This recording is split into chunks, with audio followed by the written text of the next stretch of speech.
It's 10 o'clock on Tuesday, and I'm just starting to edit the episode for tomorrow.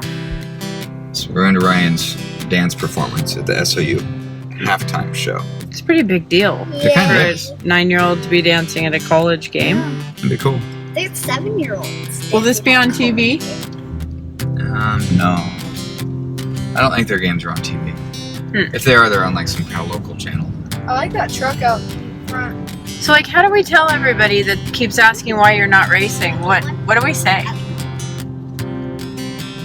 don't know. It's the one thing everybody keeps asking me everywhere I go. So what do we say? I don't know. I just need to explain the math of racing. I guess I always just assume people know that it takes an exorbitant amount of money, but I think everybody just thinks it magically comes from sponsors, because that's like what we see on TV, like in Talladega Nights and NASCAR and stuff. You see Fig Newtons all over the place. Assume that they're fine paying like $27 million for your car to go around circles. But it doesn't really work that easy. Well, maybe they're not assuming anything. They just don't really know. Or assume you have sponsor. And I have, I guess I've got some support. Like, PRM has been awesome, but it's not enough to pay for a racing season, which means you can't commit to a full season contract. So it means you get passed by. Other people go racing. It's been a busy week, but when is it not a busy week at the DeBoer household? It's Valentine's Day. Daddy's stuff is right here. Who do we have here, Rye? Stuff. What? I cannot Stuff. hear you. Mama, Daddy cut my cucumbers into hearts and my sandwich into hearts. Going fast runs in the family. Our family doesn't run short on passion or sports that require a huge amount of commitment. We spend a lot of hours at the mountain.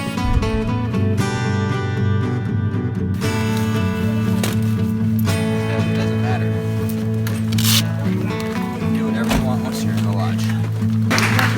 Sixth place in qualifying for state from Ashland, Haley DeBoer. At the start, number 10 from Ashland, Haley DeBoer. We have to grab the moments to talk wherever and whenever we can. Thinking about getting a lot more clear with my goals, and I've been listening to a lot of the Lewis Howes podcasts, and it keeps giving me ideas, and I think I'm thinking more clearly. I got so pouty and upset about maybe not racing that I was missing, I think, what I really need to do. And I still very clearly, I haven't sat down and mapped it out yet, so I'm a little rough, but I know clearly I want to be a professional racing driver, but I want it to be with purpose, and I want it to benefit something that's important to me. And like this Box Kids idea, that was awesome. Something important to me? The Box Kids idea has me really motivated, because I clearly love kids, and I would love to be able to be an example and to help them learn about whole body health and physical fitness. And the thing that we've done with Racing for Cancer has been really good. And I think I've gotten to the point where I'm okay with letting go of this year. It might be a nurturing year, where I need to nurture relationships that are going to help us move forward. And maybe I'll get to be in a car. Maybe I won't. Maybe there'll be some coaching here and there. But I'm feeling now more open to whatever that is. Yeah, when we get home, I can kind of help you map out your actual vision, to the detail of the day. That's what Lewis Howes has been teaching us through his School of Greatness, is start with your perfect day. Don't start with all the stuff you have to do and the stuff you don't like. Start with where you want to be, where you envision yourself. And it's amazing what just getting that kind of clarity opens up for you as far as ideas, ultimately. And then you can build upon that. Yeah. I feel like I've been just so dead set at finding sponsors and getting racing covered that I've just been chasing my tail. And I feel like it's part of why I've been so exhausted lately, and having a hard time finding motivation. Well, when you chase your tail, you're not productive. Like you said, you're exhausted, and then you start to lose hope in your dream. Yeah, exactly.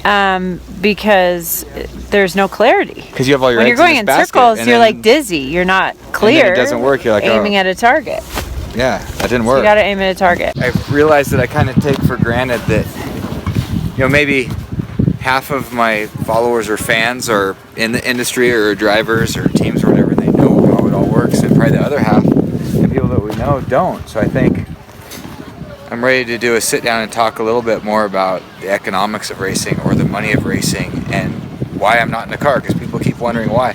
And I keep putting all this pressure on myself that I'm gonna like let my fans down.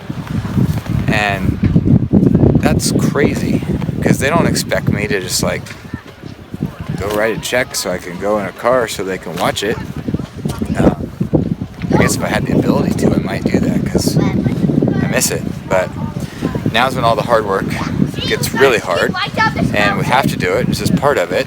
And we'll do a little sit down. I'll talk a little bit about how the money side of it works. I'll share that. I've been not so transparent with that so far. We're gonna do this school teacher style. All right, really fast and really sloppy. Racing money 101. So, we're gonna pick just kind of some round numbers that are frighteningly probably pretty accurate. We're gonna talk about like a Pirelli World Challenge season in a GT3 car. Okay. And we're gonna say that season's maybe about $800,000. That's without talking about travel or time away from another job or anything like that. So we're gonna base everything off of that kind of number and talk about basically the 3 ways to go race car driving. Number 1, you can be a paid pro driver. These are kind of the household names that you guys probably know because you're racing fans. And some of the other fans out there may know them, but these are guys that a team goes and handpicks, and they've got this budget covered by somebody else, usually a large corporate sponsor or something like that, and they can actually pay these guys to go drive the race cars. Yes? So, could the budget be any higher than 800,000? Yes, like maybe I'd want to go Formula One racing or something like that, and then you could just add some zeros. It could be like 80 million. Oh my gosh. Yeah. Really? Oh yeah, easily. Holy moly. So we're lucky that we're just, playing in an inexpensive sports car world. Option number 2, and believe it or not, there's quite a lot of this, and that's the gentleman driver. These are guys that can simply write their own check to go racing for money like that. I'm not in either of those, so I'm falling into category number 3, which I'm just gonna call a team driver. And as both of you know, I've worked really hard to get to be here and not just in this expected to pay category. But there still has to be a way to cover this money. The team has to come in from somewhere. So sometimes in a team driver category, maybe there's other roles that somebody can fill, whether it's coaching or speaking engagements or brand ambassador type of arrangements. And if all of that falls into place, maybe there's some subsidizing from a team, from excess sponsorship or sponsors that want to see you in the car. And then, there's certainly relationships like what I have with BRM Chronographs, and they're an amazing support, but they're not a big enough company to cover it completely. So it puts you in a situation where you can't sign a 1-year contract because I can't personally backfill it. But let's say all those things work out really well. The team has some excess sponsorship, somebody like BRM has some money they can throw at it. That might turn into $200,000. And that leaves $600,000 for me to be able to commit to going racing for the season. And that's exactly why you didn't see me at Daytona and why you don't see me at St. Pete right now. And I'm working really hard to bring in the right partners and the right business-to-business relationships, and maybe another brand ambassador deal. Maybe for one of our great companies in Oregon. There's a lot of untapped potential, and we have lots of proposals and things out there. But essentially, that's how it works. Mm-hmm.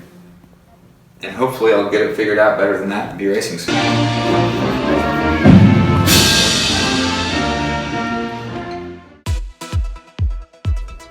And we're off to dance. Not much time to sit around. After all, this is the fast life.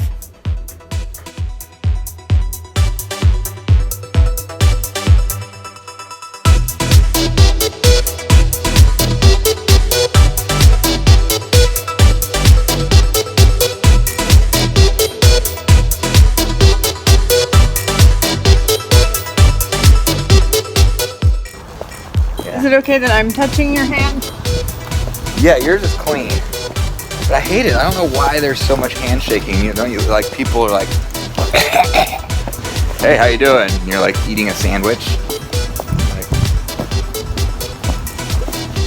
it took a lot of prep work to get ready to eat this sandwich, and now I just shook that like grossy hand, and now I got to go sanitize it again. Kevin has a whole speech about that at Daytona. You and Kevin are two peas in a pod. No, it's like not just me and Kevin even, it's like the whole team. He's like, okay guys, this is a big race. There's gonna be a lot of handshaking, interaction and stuff. So here's your little hand sanitizers. He gives them out? I never saw that. He shares. I should look back at my videos and see if I filmed him. You'll notice they're everywhere in our paddock. There's one at every table, there's one at both ends of all the food. Yeah, very purposeful. Did you know that I don't think hand sanitizer really works? Great. So I think it's just you believe in it so it works. That's good, I'm cool with that. Because I think I learned that, you know, that liquid silver stuff? Yeah. Or the silver. Except it makes your hands stinky and sticky. Well, only if you put that scent that I put in the one. Oh, that's why? But it's not supposed to really kill everything, I don't think. I don't really know. Cool. But I don't know. Alright. Whatevs. I think I gave you the key. Oh. Better stop filming then.